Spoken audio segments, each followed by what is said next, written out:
Sah, ya. Ya. Terus? Ah.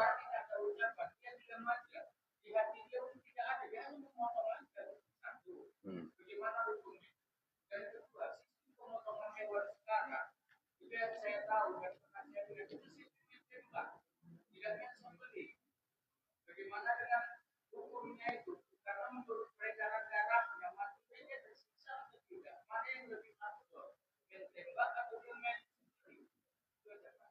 Ya, yang pertama Pak Ustadz, kalau dalam kitab fikih kita lihat ucapan Bismillah itu hukumnya sunnah.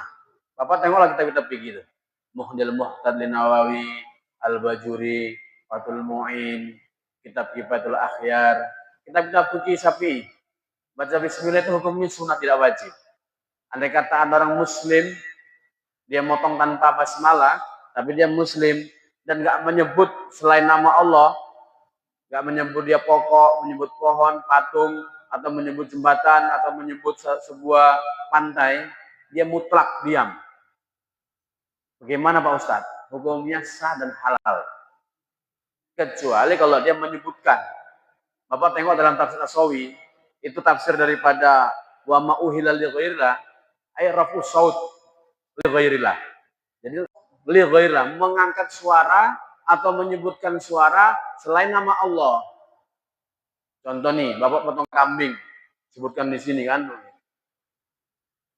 Patung. Nah, patung siapa namanya? Patung Bung Karno katanya. Ini tujuannya dia apa? Motong hewan ini untuk patung Bung Karno. Umpama.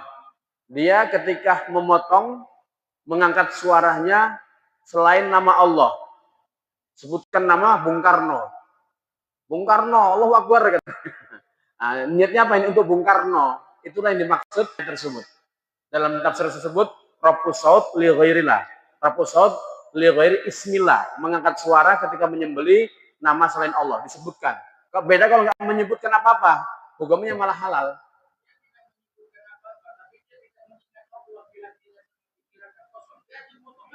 Muslim. Sah. Sah. Walaupun nggak niat apa-apa dia. Mutlak. Yang penting dia Muslim. Motongnya mutlak. Tidak untuk hewan. Tidak untuk patung. Bukan untuk sembahan. Bukan untuk sesajen. Dia murni orang Islam. Diam saja dia. Motong. Hukum ini tambah sah. Tapi kalau menyebutkan selain nama Allah, sebutkan dia nama hewan, atau nama manusia, atau nama jin, nama dasim, atau namanya apa ketika menyembelih nama selain Allah, hukumnya haram. Jelas. Yang kedua, Pak Ustadz, ada sekarang alat, ditembakkan di kepala, buap begini, kena jidatnya. Kemudian dia tergeletak, baru dipotong. Bagaimana hukumnya? Dirinci. Tembakan pertama itu menghilangkan nyawanya, buap gitu kan, langsung jatuh dia. Ini secara fikih dirinci dulu. Karena syaratnya hewan yang dipotong itu satu, hayatun mustaqiratun, ada kehidupan tetap. Ada kehidupan tetap. Ini ketika dipantulkan alat, buap kepala tersebut, ini pingsan atau mati? Bapak dulu, ini dulu, saya tanya dulu, Bapak ini. Jangan takut dulu Pak, saya sekali.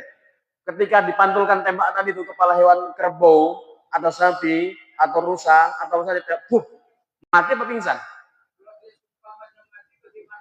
Kalau seumpama dia mati, hukumnya haram. Walaupun sudah pasti itu dipotong. Tapi andai kata ditembak, dia hanya pingsan. Diyakinkan oleh dokter hewan, ini sekedar pingsan, Pak. Ditembak, dia kaget, nyawanya masih ada, dia pingsan. Dipotong, hukum fikih, hukumnya halal. Hukum fikih ya.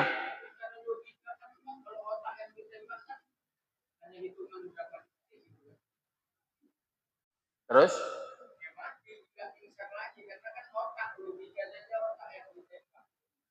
Tidak semua otak hilang itu hewannya mati, Pak.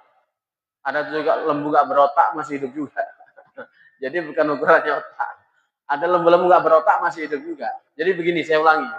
Ketika ada alat yang ditembakkan kepada hewan yang besar, buap gitu, dia jatuh. Apabila pingsan saja, lalu dipotong, hukumnya sah dan halal. Yang kedua, ditembakkan jedar, blep, mati dia, lalu dipotong, hukumnya bangkai, hukumnya haram. Tergantung bapak nanti di lapangan. Karena itu kan variasi. Ada tembak, buat dia hanya pingsan.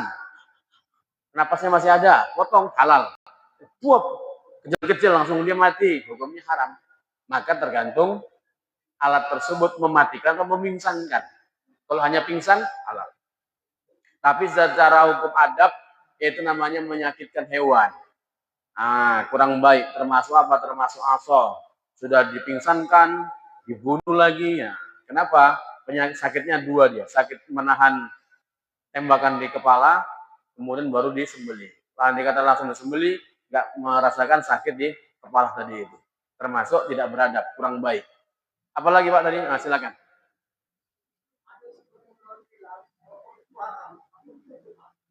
Ulangi Pak. Oh, ini nggak menyindir orang merokok kan?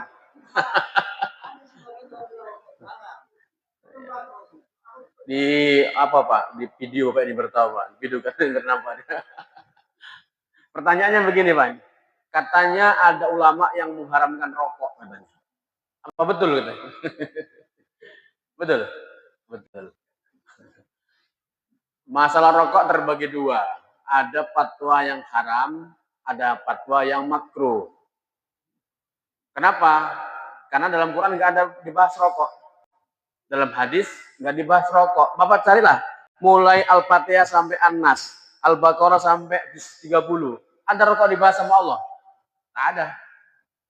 Ada dalam hadis Bukhari, Muslim, Nasai, Tirmidzi, Abu Daud, Ibnu Hibban, ada rokok. Nggak dibahas juga. Nggak dibahas. Timbullah kaidah. Apa kaidahnya?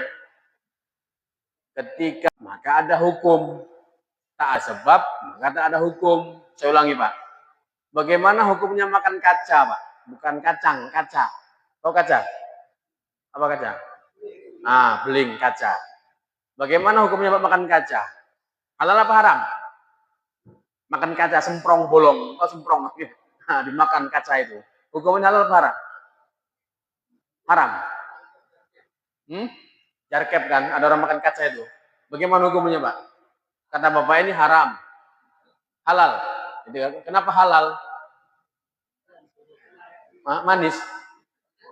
Oh tidak najis, suci katanya. Kata Bapak itu halal. Karena kaca itu juga najis. Suci katanya. Kata Bapak ini haram. Kenapa haram? Merusak. Dapat dia. Walaupun dia itu suci, kalau merusak, dia hukumnya haram. Di kaca itu Pak, suci kata betul. Nggak apa-apa suci. Kaca semprong itu kan suci. Kaca itu kan suci. Jadi dimakan kata beliau tak masalah. Karena suci.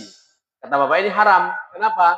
Merusak. Dimakan khususnya brodoli semua. Nanti ginjalnya itu keluar berdarah semua. Akhirnya mati dia. Haram sebab merusak badan. Sama dengan rokok. Kenapa rokok diharamkan? Peraturan pemerintah. Peringatan pemerintah, rokok bisa membunuhmu. Kata pemerintah ini. Nggak tahu pemerintah Jokowi atau Prabowo. Penting adalah itu Prabowo sama pemerintah. Ada kan? Di rokok itu kan? Peraturan peringatan pemerintah. Merokok dapat membunuhmu katanya. Dibahas sama ulama. Betul nggak ini kabar ini? Apa kabar hoax? Membunuh atau nggak membunuh? Terjadi dua versi juga. Ada yang mengatakan aku sudah 70 tahun. Mulai dari muda, 15 sampai umur 70,